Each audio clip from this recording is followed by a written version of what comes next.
तोता, जैसे ही हम ये शब्द सुनते हैं तो ऑटोमेटिक ही हमारे दिमाग में एक इमेज इस तरह की क्रिएट हो जाती है कि अच्छा ऐसा पक्षी जो हरे कलर का है और लाल कलर की उसकी उभरी हुई चोंच, जो इतना अट्रैक्टिव लगता है, इतना हमें अपनी ओर खींचता है, बहुत ही सुंदर पक्षी जिसे मन करता है कि उसके पास जाएं और उसको खिलाएं, उसको जी भर के निहारते रहें। एक टाइम वो भी था जब मन किया हमने उसको जी भर के देख लिया, जब मन किया उसकी मधुर आवाज को हमने सुन लिया।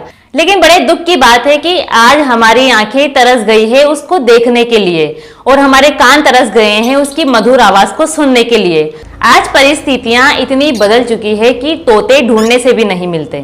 तो आखिर इसके कारण क्या हैं? चलिए हम जानते हैं। तो इसका जो सबसे बड़ा कारण है वो है पेड़ों की कटाई। आपको पता है कि धीरे धीरे जो बड़े बड़े जंगल हैं, वन हैं, उनको बर्बाद किया जा रहा है, उनको काटा जा रहा है। अब सोचिए कि तोते हैं तो उनका तो आवाज भी वही है, जो पेड़ की गुहाएं होती है उनमें वो अपना घोंसला बनाकर रहते हैं, और जो पेड़ की पत्तियां और उसके बीज फल होते हैं वो उनका भोजन होता है। तो जब भोजन और आवास उनसे छीन लिया जाता है तो फिर सोचिए कि तोते रहेंगे कहाँ, वो दिखेंगे कैसे? तो इस वजह से जो तोते हैं उनकी संख्या लगातार घट रही है। इसका दूसरा कारण है शिकार करना। लोग वनों में जाते हैं और उनका शिकार करते हैं और शिकार करके उनको कैद कर लेते हैं और कैद करके वो उनको ऊंचे दाम पर मार्केट में बेचते हैं, जिससे वो बहुत सारा पैसा कमाते हैं।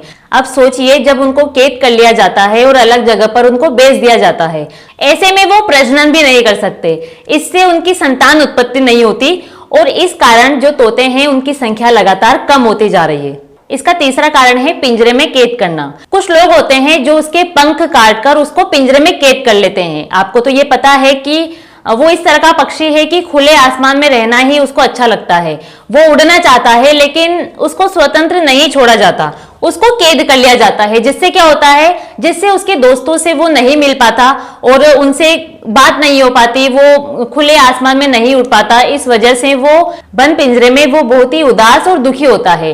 वो कुछ खाता पीता भी नहीं है लेकिन फिर भी लोग उसको छोड़ते नहीं है। वो इतने बेरहम होते हैं, चाहे वो पिंजरे में मर ही जाए लेकिन फिर भी उसको नहीं छोड़ते, सिर्फ अपने आनंद के लिए, अपने मजे के लिए। और इसका एक मुख्य कारण रेडिएशन भी है।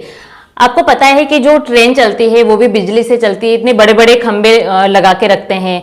तो जो पक्षी होते हैं, सिर्फ तोतों की ही मैं यहाँ बात नहीं कर रही, जो अदर पक्षी हैं, इतने सारे जो पक्षी हैं वो सब जब वो एक स्पीड से कहीं जा रहे होते हैं तो अचानक से वो उनसे टकरा जाते हैं और वो मर जाते हैं या फिर वो झुलस जाते हैं। तो ये भी एक बहुत बड़ा कारण है तोतों की संख्या कम होने का।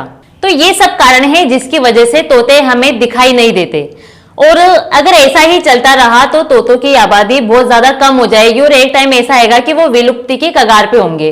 तो हमें इसके लिए प्रयास करना होगा, हमें इसके सॉल्यूशन के बारे में सोचना होगा कि ऐसा क्या किया जाए जिससे इनकी आबादी को फिर से बढ़ाया जा सके। तो मिलते हैं नेक्स्ट वीडियो में। नमस्कार।